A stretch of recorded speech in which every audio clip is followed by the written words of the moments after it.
how I personally would try to go after a sub 245 marathon, and take some notes from this particular video, because I think some of these key workouts that I wrote down, I think are going to help you get to the next level and help you go from, say, a 315 to a 244.59. There's no doubt about it, it's not going to be easy, as you all know, but I do think that if you start changing up, focusing on a longer buildup rather than a shorter buildup, that is going to help you, because you're not rushing all of your fitness and trying to cram all of your training into a short 8 to 12 weeks. My recommendation is to go for a 20 to 24 week buildup, 5 to 6 months to really prepare for this particular time. Sub 245 is definitely, in my opinion, an elite time. The faster you run this distance, the more it's going to be required out of you, the more specific you have to be in your training. But the key types of workouts that I would focus on is as I talk about, if you're new to the channel, I talk about a varied pace long run, where you vary up the pace. You spend a little bit of time training at your VO2 max, a little bit of time at your anaerobic threshold, a portion of your long run, very relaxed, very easy jogging aerobic pace. And then the following week, you always follow that harder long run with an easy, relaxed long run, and you alternate that. Okay, a big mistake a lot of athletes that are trying to break the 245 marathon barrier are dealing with is because they're still not spending enough time for a long enough period of time training at a higher heart rate and at a higher anaerobic effort. If you see these athletes out there that are running sub 245, they are training very, very hard, but they're also being very smart throughout their week. They're doing things that the very best middle to long distance runners do. They focus on ice baths. They focus on hydrating well before, during, and after their workouts. They're running their long runs at faster paces. They're not running those long runs every single weekend easy. So if you get beyond that and you start mixing up your paces during your long runs and you alternate it, that, in my opinion, will help you drastically drop your current marathon time and get that sub 245 marathon. Now, I wanted to go over two long run examples that I would do personally if I was going for a 245. Now, don't start doing these particular two types of long runs until you've spent a few weeks, 3 to 4 to 5 weeks, running easy, relaxed aerobic mileage. Okay, you have to build that foundation first. You do not go into doing these types of long runs until you have done your homework and you've really built that strong aerobic base and you have some strong fitness in you before you start attempting this. But this is the exact two examples of the exact types of long runs I would do. They're both 22 milers. Okay, the first example would be 2 miles easy, 4 miles at 6:10 mile pace, 2 miles easy, 2 miles at 5:30 pace. So you're dropping a 2 mile and 11 flat right there in the middle of your long run. 2 miles easy, 6 miles at 6:35 mile pace, 2 miles easy, followed by 1 mile at 5:10. So VO2 max, you're running very hard with a 1 mile cool down. Do you see what I'm saying? It's a lot of very hard, aggressive running, very relaxed running, extremely fast running. VO2 max 5:10, dropping a 5:10 mile on your 21st mile, finishing up with a relaxed jog, 1 mile jog. Now, I usually, because I'm in the States, I usually talk about miles, but so just if you're in Europe or in Mexico or in other parts of the world, Canada, and you're focusing on kilometers, just kind of convert that over. The second type of long run that I would be doing if my goal was to run a sub 245 marathon is another 22 miler. Again, this is an example, but long runs for somebody going for the marathon can range anywhere from 16 miles out to around 23 to 24 miles in length. Anything over marathon distance, ultra marathon type distance, I don't think is going to get you any significant additional better results by running further. But the second example is a 2 mile warm up, 10 miles at 6:18 mile pace, 4 miles easy, 1 mile at 5:15. So very, very hard. 2 miles easy, 1 mile at 5:15 again, 2 mile cool down.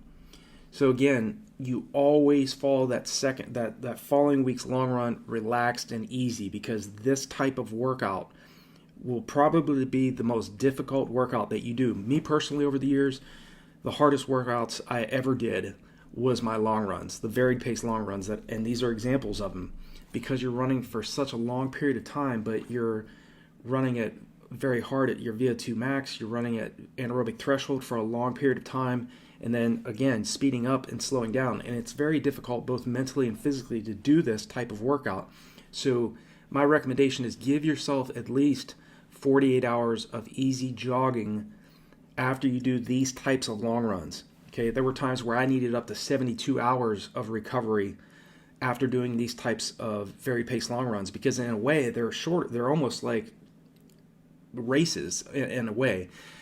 Also, when you do your very paced long runs and you're doing these types of examples for the athletes out there, such as yourself, maybe that's trying to run a sub 245, get a pair of racing flats on your feet when you do the very paced long run. Try to find a flat course, either dirt if you're out in the western states here in the States. Try to find some dirt roads, just some flat dirt roads. If you don't have access to that, find some flat concrete, or preferably pavement, but not concrete if you can. A lot of people around the world don't have that luxury of being able to run on softer surfaces, but do the best you can to find some soft, flat surfaces to run these long runs in preparation. Again, gradually build up your long runs, okay? In an early 20 to 24 week buildup, a long run for a marathoner might be 6 to 7 miles, around 10 to 15 kilometers, or so, 7 to 9 miles, around that range. And then gradually, or as you build up into your buildup, extend that amount of time you're spending on your feet, but also don't get in the mindset of easy, long, slow running. Okay, you're trying to go after a sub 245, so that's going to require a much more strategic plan of attack in order for you to run a 244.59. As I mentioned before, 20 to 24 week buildup is better because, again, you're not rushing the fitness. You're giving yourself sufficient time for your body to adapt to the hard workouts you're doing. Again, remember, it takes about 3 to 4 weeks for the body to adapt to any stress load you're placing on it. So make sure that you focus on a longer buildup, minimum 16 weeks, preferably 20 to 24. The other two types of key workouts that I was doing over the years that helped me go from a 243.36 down to a 219.35 for the marathon was 5 to 6 1600 meter repetitions. Okay, the types of examples of workouts I would be doing in the early stages of my buildup for a sub 245 would be to work to start off doing 5 to 6 1600 reps or 4-lap reps in 550 with a 3-minute recovery between each rep. Okay, do that for about 3 to 4 weeks. Then move toward 528 per rep with around 2 minutes of recovery between each rep. Okay, and then as you get further into your buildup and you're in the middle stages to later stages of that buildup, focus on getting 5 to 6 1600 reps at 512 per rep, but with only 60 seconds of recovery between each one of your reps. Okay, so the key thing is to start off at slower paces and give yourself more rest in between each rep, because again, you're not in great anaerobic shape. You have to build into this, especially if you're trying to run a sub 245. Okay, so but at the end stage, when the fitter you get, the more anaerobically fit you get, the more aerobically fit you get, you do want to make sure you're giving yourself less rest, and those reps are going to be faster. Okay, you're not going to get any rest or recovery in the race. So the key thing is here to improve your body's lactate tolerance, to be able to sustain race pace longer than your competition. The other type of workout I was doing specifically for the marathon was 2 to 3 3,200 meter reps on the track. If I was going for sub 245, I would start off aiming for around 12 flat for the first 3,200 meter rep or 8 laps, and giving myself about 6 minutes of recovery between each one of those reps, and then working to and then after several weeks of doing that, again, giving yourself enough time to adapt to the workouts, I would then work toward doing each one of those reps 2 to 3 2-mile or 3,200 meter reps, about 2 miles, in 10:50 with a 5-minute rest in between each rep. Again, we're lessening the rest somewhat, and we're speeding up the repetition. And then, again, later stages, the last few weeks, about the last 5 to 6 weeks of your buildup, work on getting those repeat 3,200 meter reps at around 10:30 but with only 4 minutes of recovery in between each one of your reps. Okay, so again, these are definitely examples of the types of workouts I would be doing personally if I was going for a sub 245. Obviously, you have to work on your speed, so doing repeat 200 to 300 meter hills, finding and doing between 10 to 12 reps up those hills. In the early stages of your buildup, it should be just moderately hard going up, and maybe like the last 20 meters of the hill, run it all out, and then walk on the way down. And then as you get in better shape throughout your buildup, and you continue to do hills every other week, focus on doing all-out burst on the way up those 200-meter hills, and then jogging on the way down. Okay, so the concept of breaking a sub 245 marathon is to improve the body's lactate tolerance. So you have to work on your speed. You have to recruit more fast twitch muscle fibers. You don't do that by running easy. That being said, you need to be running easy and relaxed on your easy days, because these types of workouts are going to test you both mentally and physically. There's going to be days where you question if you're able to continue this type of training. Okay, so you have to make sure that you disregard pace on your easy days. It should be jogging. It should be relaxed, so that you can continue to adapt to the hard training you're doing. Okay, and obviously, if you're training for running a sub 245 marathon, do some time trials. Okay, that's why in the training plans I've created, as well as the running courses that I've created for athletes that are trying to break a sub 3-hour marathon or even a sub 230 marathon, the key concept here is to continue to stress the body, recover. Stress the body, recover. It's not just to continue to train hard every single day. Okay, you have to be smart and you have to be strategic in how you set up your training so that you get the best results and set that new personal best. So I hope this video is helpful, just to give you some insights on things I really want you thinking about in order to break a sub 245. Also, do a 10-day taper. Don't wait 3 to 4 weeks out to start dropping volume and intensity leading into your goal marathon. I think that's a big mistake that a lot of athletes make. They start dropping intensity and volume too far out, and they go into their race feeling a little bit more lethargic and not as rested. Okay, 10 days is plenty of time to recover and for your body to heal going into your goal marathon. The problem with tapering, the problem with dropping volume and intensity is most of us, including myself over the years too, because I've had the same issues as well, is you think you're getting out of shape.